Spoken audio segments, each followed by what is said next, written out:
Good morning, everyone. I hope we all had a beautiful evening. I'm just quickly trying to get the presenter mode together.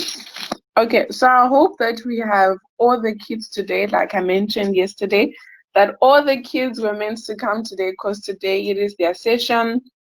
I've prepared quite a nice little lesson for them for the children's Sabbath School. It's going to be teaching them about health while also in a fun, interactive way. So before we start, there's two riddles that I have for the kids. So if anyone has an answer to the questions that I'm going to ask, just, the first one that speaks, I guess, just give me the answer. Okay, so the first question is, or the first riddle is, it comes from a crystal and melts to a treat, and you add it to your tea to make it sweet. What is it?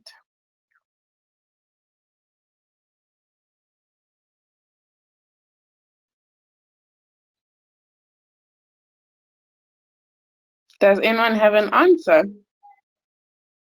I feel is this for the kids only? Yes, this is for the kids.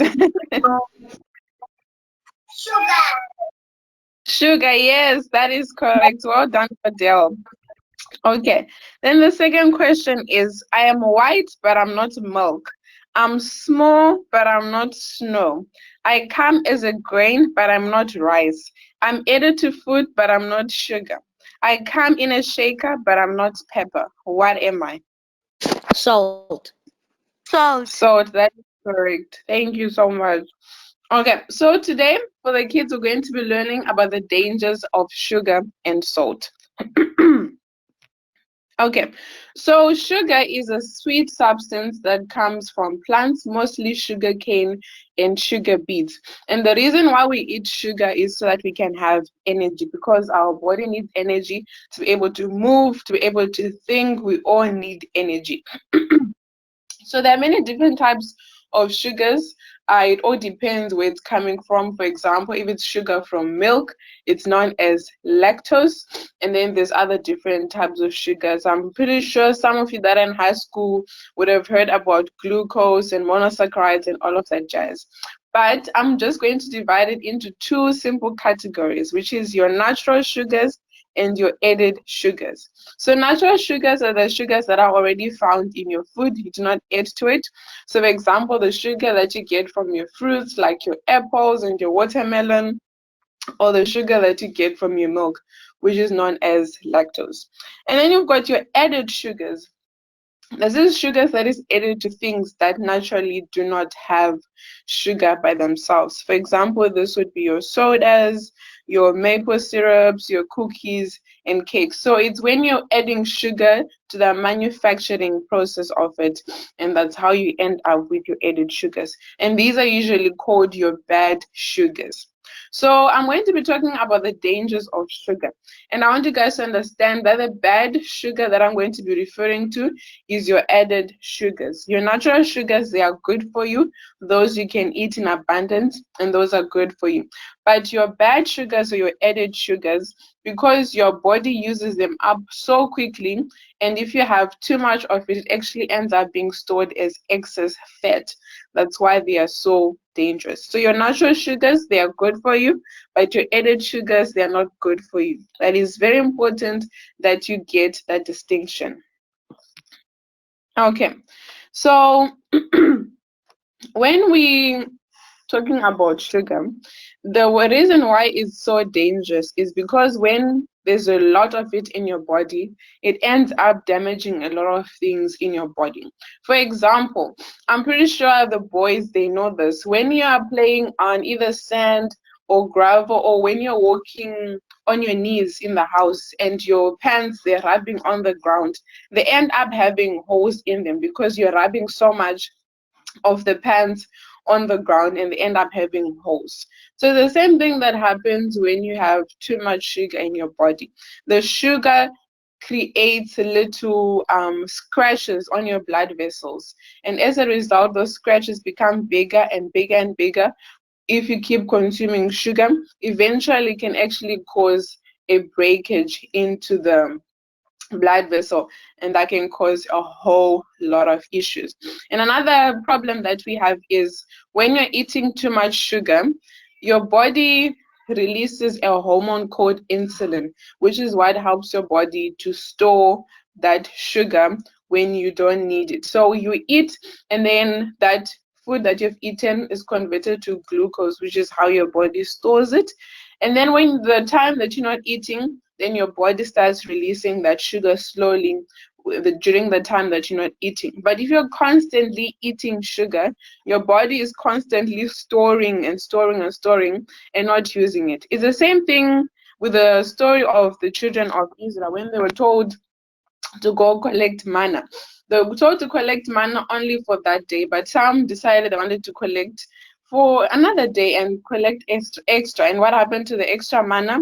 It rotted. So the same thing that happens in your body. When your body is constantly storing this manna, it becomes, I guess I can say, bad sugar and becomes fat in your body. And when you have too much fat, it leads to other problems. So it can cause you to have eczema. It suppresses your immune system, so you're not able to fight colds and flus. I can have stomach aches. It lowers your concentration. It can cause the famous disease that everyone knows that you get from too much sugar, which is known as diabetes. And diabetes is very dangerous because it can actually start affecting your other organs. It can start affecting your kidneys, your liver, your heart, and it just becomes a whole big problem in your body. So it is very important that we are not eating a lot of sugar. So now you're probably wondering, how much is too much sugar? Let us find out. Children between the ages 2 to 18 years must have less than 6 teaspoons of sugar. But here's the scary part. All the, like for example, let me go to the next slide. Okay, if you look at number 2, your regular milkshake has about 21 teaspoons of sugar. You've eaten almost 3 times your daily amount that you're supposed to be having. So as you can see, some foods that we're eating, they actually have more than or even triple and quadruple the normal amount that you meant to be having on a daily basis. So it is very dangerous for us to be eating such large amounts of sugar. Because let's say, for example, in the morning you had pancakes and your pancakes had a lot of sugar. Let's say there was 3 teaspoons of sugar in that pancake. And then during the afternoon, you decided to go for a drive. You passed through McDonald's. You went and you got yourself a milkshake. And then later during the evening, you're like, oh, I want a dessert. And you get yourself a cookie. You've eaten almost 25 teaspoons of sugar in just one day. So that extra sugar ends up being stored. And if the next day you do the same thing again, it just keeps being stored and stored and stored, and it ends up being stored as fat. And that's why you end up gaining a lot of weight when you eat sugar. So that's why people that are overweight are told to decrease their sugar intake, because sugar is the number one thing that causes fat. So it is very important that we're eating very little sugar. And I know it's hard not eating a lot of sugar. I'm also into this trouble because I love chocolate. Like, I love chocolate so much. And chocolate has a lot of sugar. And yeah, so I promise I'm going to stop eating a lot of sugar if you promise me that you're not going to eat a lot of sugar, because we do not want to cause ourselves all these illnesses. Are we still together, everyone?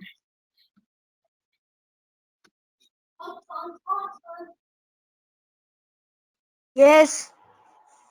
Okay, awesome.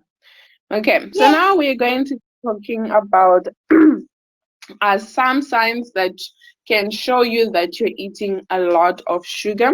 So the first one that I guess you can see very easily is if you eat a lot of sugar, it causes you to crave more sugar because it gives you that sugar high. It's sort of like an addiction. When you're addicted to something, you want more and more of it so that you can keep getting those good feelings that you get after eating a lot of sugar.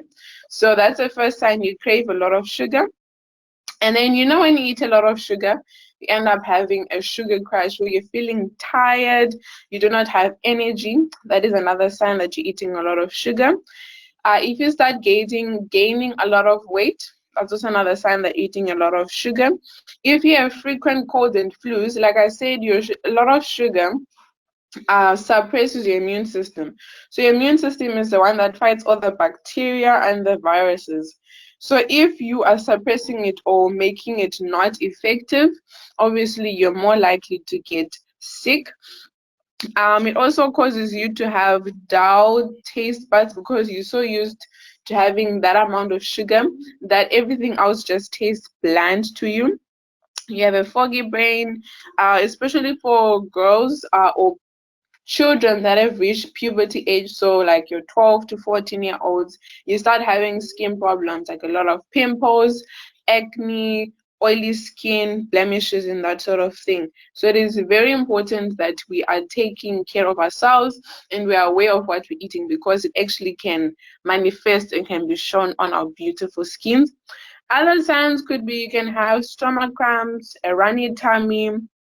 Sometimes some people even have a dislike for sugary items because your body is rejecting all this amount of sugar, but it's only short term because you can stop eating sugar for a day and then the following day you want it again. So you can never stop sugar just like today I'm not eating sugar anymore. You need to decrease it slowly and slowly. So if you are eating 3 bars of chocolates in 1 week, you can decrease it to 2, then the next week you decrease it to 1, then the week after maybe a half until you eventually stop. And then the most known one when you are eating a lot of sugar is you have teeth issues, tooth decay, sore gums, and all of that. Okay, so now we're moving to salt. So salt is a white substance that consists of sodium and chlorine, and it is used in seasoning and preserving food. The body uses salt to maintain your fluid levels. So your body uses the salt that you eat to determine how much water it must keep in your body and how much water must go out. So it is very important that you have enough salt in your body because it's needed by your heart, by your liver, by your kidneys to function properly. However, when you have too much salt, it causes the body to keep extra water. And when you have this extra water, it ends up damaging your blood vessels because it increases your blood pressure. It can cause you to have stomach cramps because of all the swelling. Sometimes you even have swelling in your arms, in your legs. It causes you to be very tired. It can cause you to have heart failure, stomach cancer, kidney disease. So as you can see with all of these things, moderation is very important. When you have excess, it gives you a lot of problems, but when you have the right amount, it's good for you. So, what is the right amount of salt that you're meant to take per day? It's 1 teaspoon of salt per day. I know that's very little, hey, but that is the recommended amount. Or some people say 2,300 milligrams, but if you convert to grams, it's about 1 teaspoon. So, therefore, as you can see, it's not a lot of salt that you can have in a day. And also because most of your foods that you're eating, they already have added salt before you have even cooked them. So it is very important that when we're cooking, we are aware of how much salt the foods that we're cooking, how much salt they have to avoid having extra salt. So the basic thing that you can do to avoid having too much salt is do not sit at a table with a salt next to you. You are more likely to put more salt even though there's salt already. And there's this thing that we do where we see something, we want to use it. So if you put it away, you're less likely to use it. And then we also need to avoid seasonings like aromat. Some ketchups have a lot of salt, so we need to avoid those because they just add extra salt. So these are known as the salty six substances that have a lot of salt. So most of your bread and your rolls, pizza has a lot of salt. And then some sandwiches, especially the store-bought sandwiches, they have a lot of salt. And this is because they put a lot of salt because it has to be stored in the store for a couple of days. So to preserve that item, they will add a lot of salt. So as a result, that's why it ends up having a lot of salt. So your burritos, your tacos, your canned soups, they have a lot of salt because they have to be canned and they can be kept for more than a month. So they'll add extra salt to make sure that they're preserved. And then what happens? We cook it, we add extra salt, and then it just ends up being a whole lot of salt. So we need to avoid doing this so that we're not eating a lot of salt, because a lot of salt is bad for us. Okay, so the 6 signs to show that you're eating a lot of salt is you tend to want to go to the bathroom a lot because your body has too much salt. It's keeping all the water, but it's also telling your body it needs to pee because it's got a lot of water in it. So you constantly be going to pee little by little by little by little. You constantly be feeling thirsty because your body is holding onto the water. It doesn't understand that there's too much water, so it just causes you to drink more water to tell it, no, we need more water and we need more water. So it causes you to be very thirsty. You start having swelling in strange places, mostly to be your legs and your arms and sometimes even your neck. You also find food to be bland and boring if you're used to having a lot of salt and you're constantly wanting to be adding more salt. You crave a lot of salty foods, and for some people, they'll have frequent headaches. So I guess the main moral of the story is we must eat our salt and our sugars in moderation, because we do need our salt and our sugar. But when you have too much of something, it will cause a lot of problems, and we want to live for as long as possible. And this is the first step that we can take to ensure that we can live for as long as possible. So I hope you guys learned something today and you'll be able to implement it so that we can decrease the amount of sugars and salt that we are taking. Does anyone have any questions?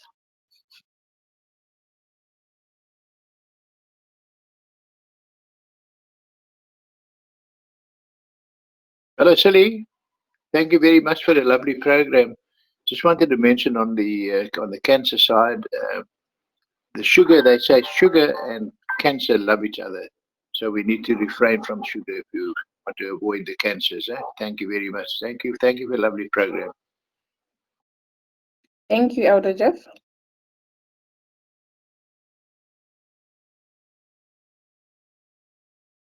Any other questions?